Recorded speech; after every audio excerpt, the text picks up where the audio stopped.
역대상 2장 9절부터 24절입니다.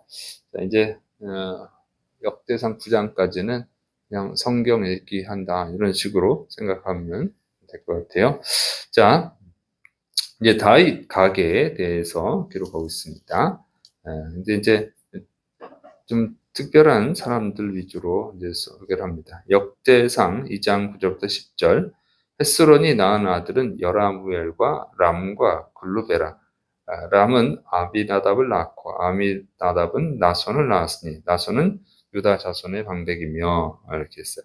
자, 헤스론이 그 유다의 아들, 헤스론은 유다의 아들 베레스가 낳은 첫째 아들이죠. 그러니까 베레스가 낳은 첫째 아들이 헤스론입니다.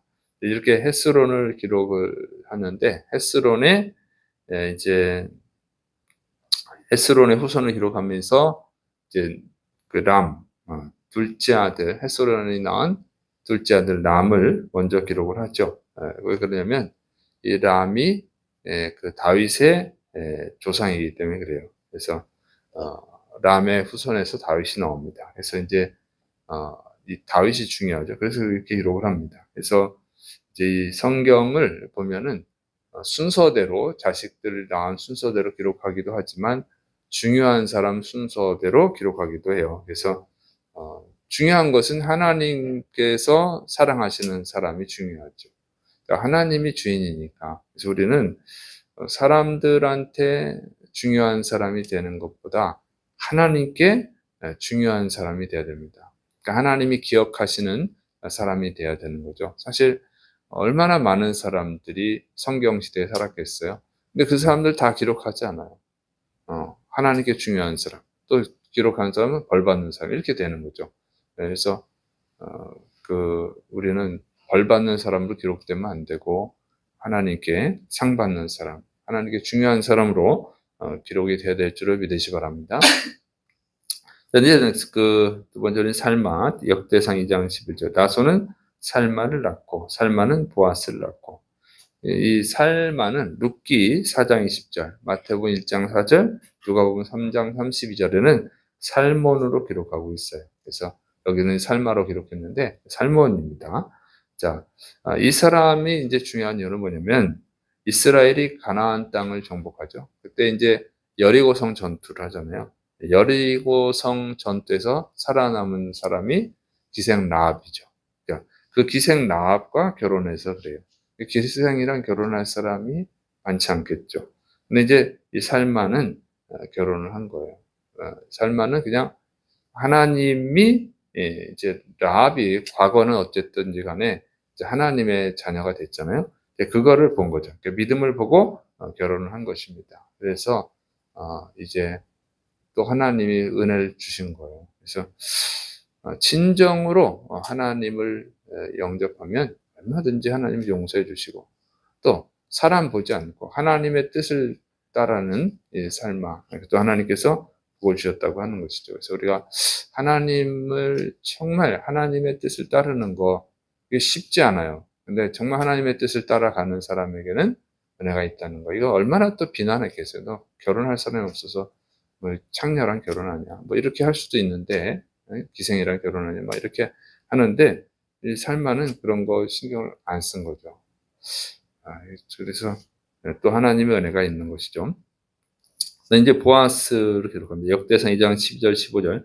보아스는 오벳을 낳고 오벳은 이세를 낳고 이세는 맏아들 엘리압과 둘째로 아미나답과 셋째로 시므아와 넷째로 느다넬과 다섯째로 рат대와 여섯째로 오셈과 일곱째로 다윗을 낳았으며 그래서 이제 보아스는 룻기에 나오는 그 보아스예요.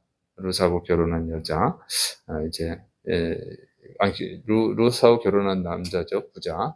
근데 이렇게 해서 후손이 나와요. 그래서 보아스도 정말 훌륭한 사람인 것을 알 수 있죠. 그래서 룻기를 보면 보아스가 정말 믿음도 좋고 훌륭한 인격을 가지고 또 부자인데도 불구하고 정말 훌륭한 믿음을 가졌어요.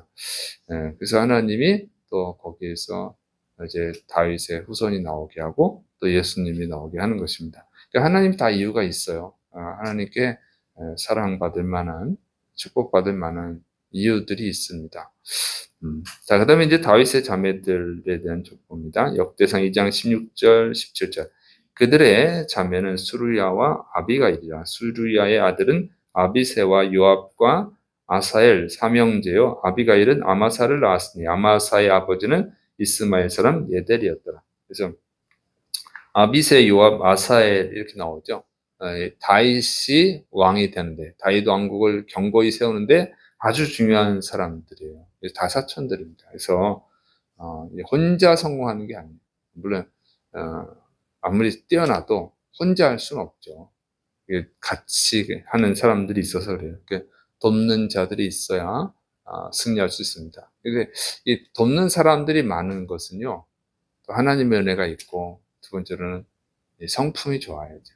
뭔가 사람들이 같이 할 수 있는 사람이어야지, 같이 할 수 없는 사람하고는 같이 안 하잖아요, 사람들이. 그래서 신앙생활 하는 데 있어서 독불장군은 없어요. 우리는 다, 인간은 다 무능하고 부족한 존재거든요. 혼자 어떻게 할 수가 없어요. 그래서 여러 사람이 같이 하시는 사람이 또 돼야 됩니다. 그 다음에 이제 갈렙과 훌을 기록합니다. 역대상 2장 18절 20절.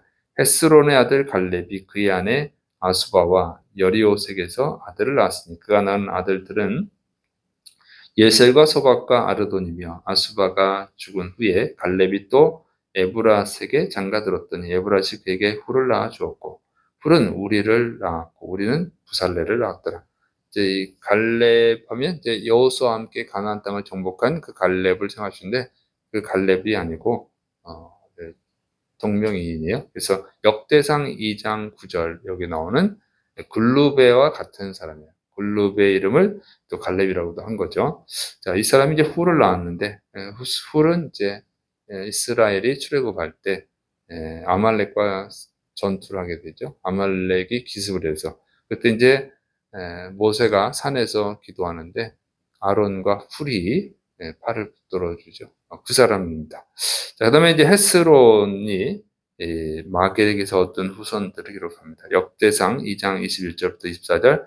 그 후에 헤스론이 60세에 길라앗의 아버지 마겔의 딸에게 장가들어 동침하였더니 그가 수굽을 헤스론에게 낳아 주었으며 수굽은 야엘을 낳았고 야엘은 길라앗 땅에서 23 성읍을 가졌더니 그술과 아람이 야일의 성읍들과 그낫과 그에 딸린 성읍들 모두 60을 그들에게서 빼앗았으며 이들은 다 길르앗의 아버지 마겔의 자손이었더라.